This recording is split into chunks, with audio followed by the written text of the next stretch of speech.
I don't know who needs to hear this, but you're going to hear it anyway. Sawyer Robertson is a better quarterback than Drew Allar.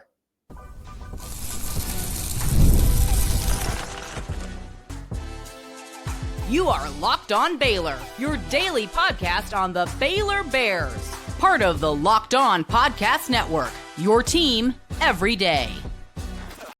Hello there, Bears fans. Welcome to another episode of Locked On Baylor, brought to you by Nissan. I am your host, Cam Stewart of ESPN Central Texas and The Cam Show on Rogue Media Sports Network through YouTube. Appreciate you guys making it your first listen today and every day, because that's what this is all part of. Locked On Podcast Network, your team every day. Today, we are going over the fact that Sawyer Robertson finally gets some respect, but still, there are still some quarterbacks ranked ahead of him that don't make any sense. I'm talking to you, Drew Allar. Plus, the ACC is breaking up, and they are coming to the Big 12 faster than you can even think about it. We'll tell you why. Plus, TCU is trying so hard to get all the Baylor touch they can get into their football facility, and it's pretty understandable why in another weird chapter of the rivalry. All that and more coming up on this episode of Locked On Baylor.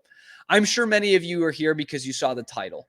Sawyer Robertson is better than Drew Allar, but we're going to get there, okay? Because first, what really piqued my interest in this was the fact that Sawyer Robertson sounds like he finally got some respect, right? That's what we've been begging for, and it's still perplexing to me that he doesn't get more, but this list comes out this week, according to Tom Fornelli, the college football quarterback power rankings for those obviously returning through CBS Sports, and there at number 8 is Sawyer Robertson. In fact, for those of us who love the Big 12 brand, there's 3 Big 12 quarterbacks in there. A lot more SEC, but you know what I mean, right? Arch Manning, not surprisingly, at number 1, even though he has the least experience of anyone on this list of actually starting football games. But Sawyer Robertson finally there in the top 10. And I love that, right? I love it. I even read the write-up. I can read, which is pretty cool. Tom Fornelli says, I saw a tweet a few weeks ago about how nobody ever talks about Sawyer Robertson, and it made me so angry. Wonder if that tweet was from me. I don't know. Robertson appeared in these rankings multiple times last season. True ball knowers are well aware of Sawyer Robertson. He's the primary reason I see Baylor as a legitimate threat in the Big 12 after he finished with 3,300 total yards and 23 total touchdowns in his final 8 starts last year. Well, I will say this first, Tom.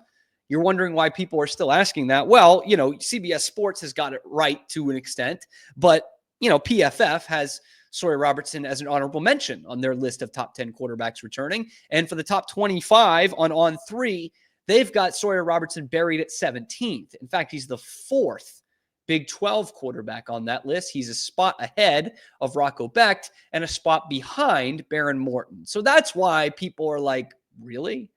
Where's the respect for Sawyer Robertson? And he talks about true ball knowers know that Sawyer Robertson should be on this list. It should be up there being recognized. And I had this thought last year, and it comes to my mind again when I look through all these top 10 lists, and right there in the top 5, top 3 is Drew Allar of Penn State. Because I watched a lot of Penn State last year. A lot of us did in the playoff, right, as well.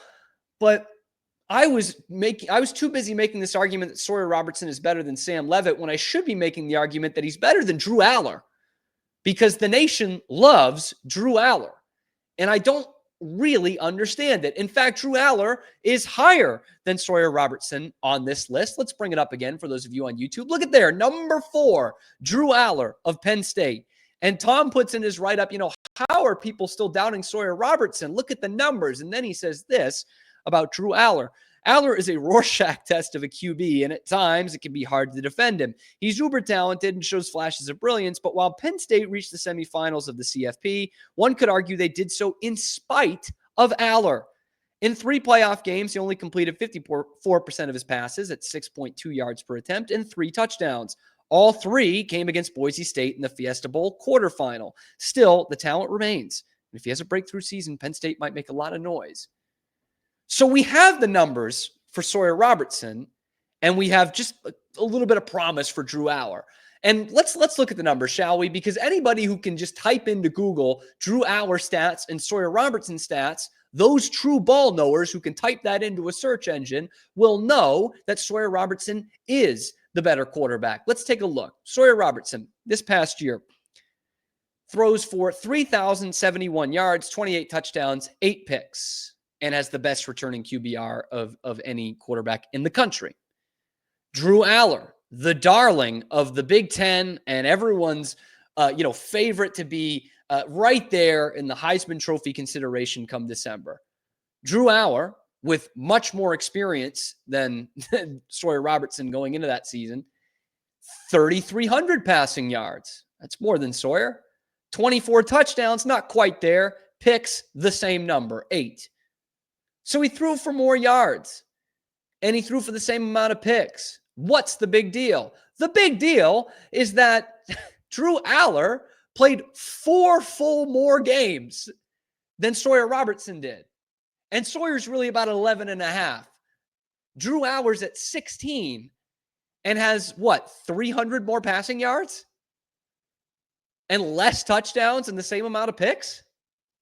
And here I'm reading that he's terrible in the playoff, that he only completes 54% of his passes when the games mean the most. And do you remember that Orange Bowl when not a single wide receiver had a catch for Penn State? You're telling me the 4th best quarterback in America can't get the wide receivers involved against the same defense that gave up 40 the next game? Really? Because Sawyer Robertson turned a walk-on into one of the best receivers in the Big 12 last year in Josh Cameron. And I'm seeing these guys for Penn State, these 4 or 5-star wide receivers, the guys who are highly touted in the transfer portal, and Drew Allar can't get them the football? How does that make him a better quarterback? Sawyer Robertson unleashes wide receivers. He turns them from afterthoughts into some of the best in their conference. He unleashes wide receivers. Drew Allar puts wide receivers in a straitjacket. And let's just see what Drew Allar is this year without Tyler Warren, because that's going to be fascinating. Couldn't get the wide receivers involved in big games last year, and the best tight end in the nation is gone. This is just another in a classic line of Penn State quarterbacks. It was the same thing with Trace McSorley and Matt McGloin, if you want to put him in there, Christian Hackenberg. These guys who everyone just likes for some reason. Their numbers don't back it up. They don't win big games. Drew Allar's won more big games than all those guys, by the way. But they just like them. We just like those guys. He's played a lot of football.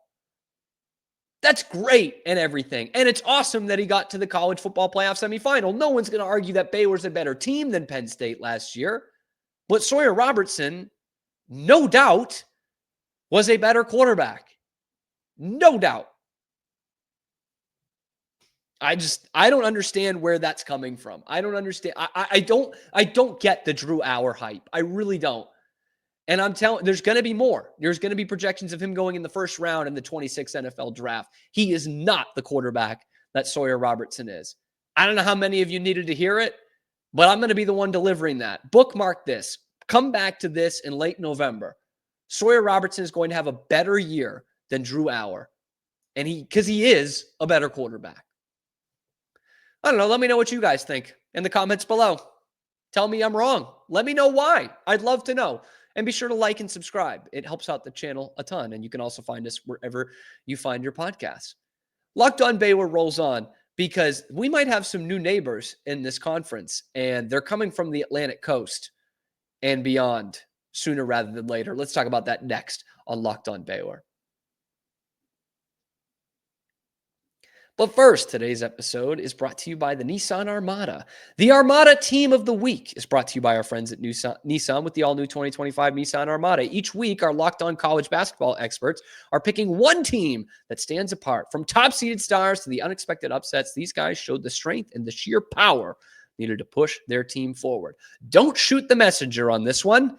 This week's Armada and clear-cut team of the week are the Houston Cougars.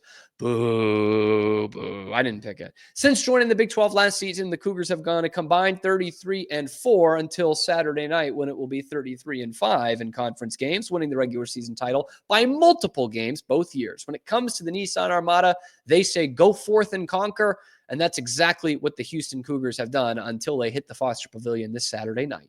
It's clear that our team of the week is ready to conquer the road ahead after the Baylor game with confidence, just like you can with the all-new Nissan Armada or any of Nissan's outstanding vehicles. Take the Nissan Armada, Rogue, or Pathfinder and go find your next big adventure. Shop NissanUSA.com. The ACC, the once proud ACC, has fallen on hard times.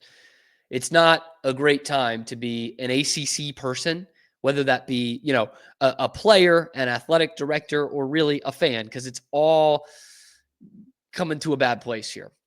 We obviously know that Florida State and Clemson were the teams that were the first ones that wanted out, much like we saw with Texas and Oklahoma here in the Big 12. Trust me, we get it.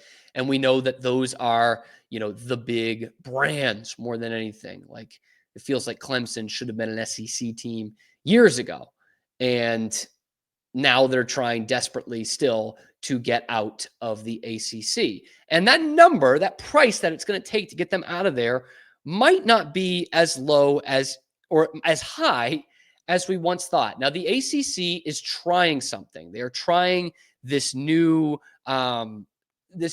revenue sharing based on the eyeballs that you bring in. It's kind of what all the big powerhouses want. The ACC didn't have that, and now they're trying to say, okay, here's who we can pay the most to because of the eyeballs they've brought going back 5 years. Now, the graphic for some reason does not work with my computer, so I can't put it up there for the YouTube listeners, viewers, but obviously Florida State and Clemson at the top. They have this is like the brand rankings. They are the top brand rankings based on viewership in the past 5 years, which excludes the COVID year of 2020, followed by Miami, and then Georgia Tech at 4. Now, this is where it starts to get interesting, and here's where the Big 12 gets involved. The ACC is right on the precipice of imploding, and this list that they put out there is a huge reason why. Because does anybody want Georgia Tech? Does any conference in their right mind, is any of them saying, yeah, we want Georgia Tech. Let's make that call to Atlanta. We really want that fancy rambling wreck car in our conference. We want all that Georgia Tech brings. I don't think anybody's saying that. And yet here they are, 4th biggest brand, and will get the 4th most amount of money of anyone in the ACC in this proposed new deal. Okay, you know who that's going to piss off? Number 7, North Carolina. UNC sitting back there behind Stanford and Louisville and Georgia Tech. And they're like, really? Jordan Brand, national championships, Bill Belichick is our head coach, and we're behind Georgia Tech? Like, I get that was in the past, but really? We went to a national championship game in basketball in this span here. We went to an Orange Bowl. Sorry, didn't win. Went to an Orange Bowl in that span, and yet here we are sitting at 7th. Duke sitting there at 12th. They've got to be thinking this ain't going to work for us. I'm sorry. You know who it will work for is the Big 12. Because the Big 12 sitting there, Brett Yormark is not overthinking this. This is actually a good way to not look just at the numbers. Brett Yormark's sitting there and thinking, you're going to pay more money to Georgia Tech than you are to North Carolina. You're going to pay more money to Pitt, Virginia Tech than you are to Duke. We'll come and take you. We're already building the basketball conference, right?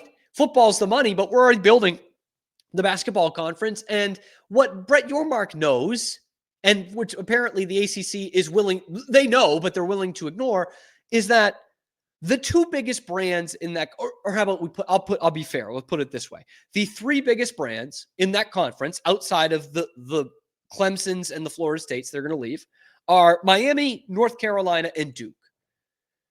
That's where you're going to find the most amount of fans around the country. I said it on Locked On Big 12 yesterday. Like, you can't swing a dead cat in this country without hitting a Duke basketball fan. And most of them won't even be able to tell you what city the university is in. Like, that's how it is. Duke is a massive brand. North Carolina, a massive, massive brand. Whether it be just for basketball or not. Like, if you're looking at the biggest subway fan bases in this country for college sports, Duke is in the top 10. North Carolina is probably in the top 10. And the ACC is saying, well, yeah, Pitt has a bigger metro. We're going to give them some more money. That's where the ACC will fail, and that's where the Big 12 will pounce. And they would be exponentially better by having North Carolina and Duke, and dare I even say Miami. That's probably more of a stretch. Miami would probably go into whatever super conference is next.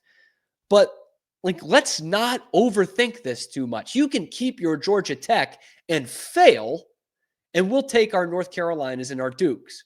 Because, I get Georgia Tech is a big metro area in Atlanta, but do you know what their biggest games are? Do you know what games get the biggest crowd there? Because it's not when Miami's in town. It's not when Pitt's in town. It's not when Cal is in town or University of Virginia. It's not any of those. It's when Duke and North Carolina are there. So if the ACC is going to continue to do this, Brett Yormark is going to pounce. I'm telling you, he's going to pounce. And he's going to say, you know what? That exit fee for Clemson and Florida State ain't that expensive. And they're telling you that you're not bringing in as much money, so yours might be even less expensive. Because the figure is now $150 million for Clemson and Florida State to leave the ACC, which is shocking everyone right now. It's lower than anyone thought, even though, OU and UT to leave our great conference was $100 million. And by the time it got to, I don't remember what USC UCLA was. I should. But Oregon and Washington by that time were like, okay, we're gone. They paid like $50 million. So all of that kind of works towards Brett Yormark being able to go and get some big time brands for this conference. And I know a lot of us are getting tired of the expansion and the 16 teams in the Big 12, and mainly we're tired of the 9 p.m. tip-offs. But if you're going to keep this thing afloat for a long time, let's cut out those numbers. Because let's reset. We saw all this numbers crap with that guy, Tony Altamori. Remember him from the Pac-12? Who was saying, well, they actually make this and this and that. And it's like, it didn't matter because nobody cared about Washington State. Nobody really cared about Arizona State or Colorado. We took them in and it's helped. I'm not trying to bash them too much, but you're not keeping a conference alive with those schools. So let me ask you this. If you're going to expand right now, would you rather have Georgia Tech and Stanford or Duke and North Carolina? Because to me, it's a pretty simple answer. And I can't believe the ACC is going to flub this, but that is going to be the Big 12's game. And you get some more of the Eastern time zone. You get some great basketball matchups, man, with Duke and Kansas and, North Carolina and Houston. These are always going to be big time matchups. And it brings in a totally different part of the country that you don't have right now. You don't have the East Coast, really. You get UCF, and that's a fine fan base. Don't get me wrong. Florida's great. But to bring in two major powers, two recognizable national brands, that's the best thing the Big 12 can do. And the expansion, again, I think has been great. But really, they've brought in one national brand, and that was BYU. Utah and Arizona State are good in all their respective means, and they have good fan bases, but they're not a national brand. Neither is Baylor, neither is Tech, neither is Oklahoma State. But what you bring in with those two schools, and potentially, Miami could still be on the table. Louisville could still be on the table. What you bring in are national brands. RIP ACC. Your loss is the Big 12's gain. Baylor's loss 10 years later apparently becomes TCU's gain. We'll tell you why the Frogs are trying to copy us next on Locked On Baylor.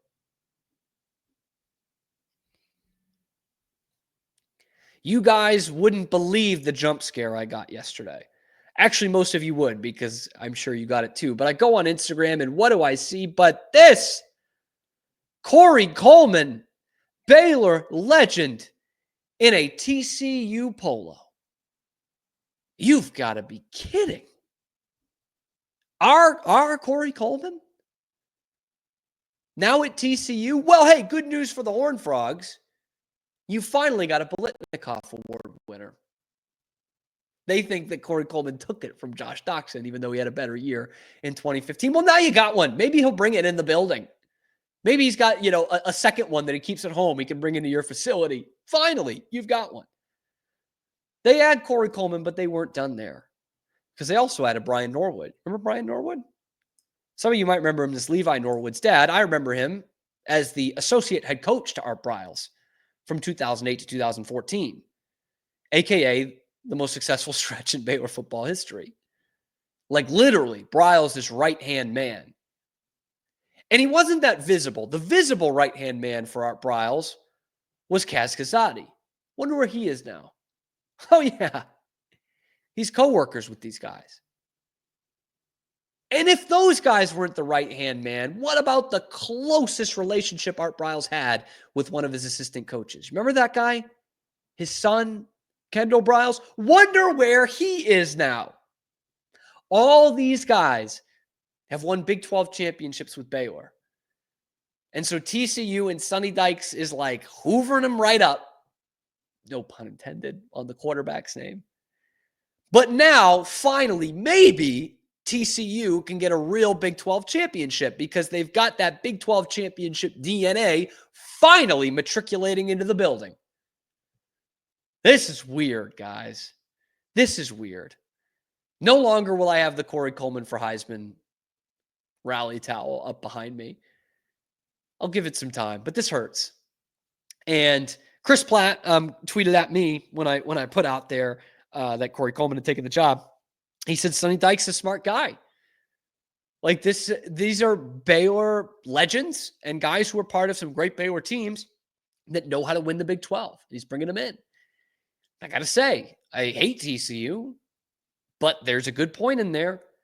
And to take it a step further, some of these coaches have been more or less blackballed. They've had jobs, but probably not the high-profile jobs they were expected to get after Baylor's run of success. And no matter how you feel about that, I think that is the case. And here they are at TCU, and it's gotten to the point where they've brought in so many Briles guys that TCU doesn't even fear the backlash anymore. They're just like, screw it, bring them in. And yet those TCU burners on Twitter will still tell you how awful you are because you root for Baylor and supported a team that was coached by Art Briles. And yet here they are. It's just Waco North now. This is another weird chapter in this rivalry, man, because within the past, and actually I'll bring up the tweet. Baylor alum, CBS Sports, Shion J. Araja had the tweet out. I don't want to steal his words when I could just read it. So he tweets, members of TCU's football staff, Corey Coleman, Kendall Briles, Randy Clements, Josh Bookbinder, Brian Norwood, Kaz Kazadi. Member of Baylor's football staff in the last year, Jarrett Anderson, Paul Gonzalez, and Gary Patterson. We have like completely reversed course from 2014. And by the way, time is a flat circle because it comes just hours after Baylor beats TCU 61-58 in basketball. Undoubtedly, the first time they've beaten them 61-58 in any sport since the greatest football game that those two teams have played 10, 11 years ago now, 10 and a half years ago. It's nutso. Just another chapter in this very weird rivalry. Like, how many odd turns has this taken the last couple of years? Really, the last year. And by the way, to top it all off, like, did anyone expect that TCU would be beating Baylor on their home floor to win a women's basketball Big 12 championship? Like, it's just so odd, man. It's all like really weird. And this is like the branding that the rivalry has. They always have competitive matchups, right? But the real branding they should throw out there is, look how weird this is. Like, it's so incestual. Just everyone goes to the other school. Like, what other rivalry has as much overlap as that? The only one that I can think of, and granted, there are a lot of rivalries I don't follow terribly close, but the only other one I can think of that has that much overlap is Baylor and Tech. But Corey Coleman is going to be coaching wide receivers at TCU now. That's going to take a minute. That's a weird one that next year, like, by the way, Corey Coleman is on the field with his Baylor teammates last year, celebrating the 13 and 14 Big 12 championships as they take down TCU for the first time in 5 years. It's just so weird. And like, I don't knock the guy for getting a job, right? That's not what I'm trying to do here. But it's just like, I know we all felt like, ooh, that's odd, right? Corey Coleman, Baylor legend. Some might say Baylor GOAT. I wouldn't, but some might say. And now he's going to be coaching at TCU. It's good. Always good to get a Biletnikoff Award winner in there. Always good to get a true Big 12 champion in there. Maybe you guys will get one someday. I don't know. Let me know how you guys react to the news and what you think about this overlap and this rivalry now. Let me know in the comment section below. As always, be sure to like and subscribe. It helps out the channel a ton because we are the best source for your Baylor news every day. That's not coming straight from the university, by the way. So like, subscribe, hit that notification bell to get notified every time we're dropping new episodes here on YouTube or wherever you get your podcast. That helps us out a ton too. If you're driving or cooking or exercising and you want to listen, find us wherever you get your podcast too. Thank you guys so much for making it your first listen today and every day. We will see you tomorrow on Locked On Baylor.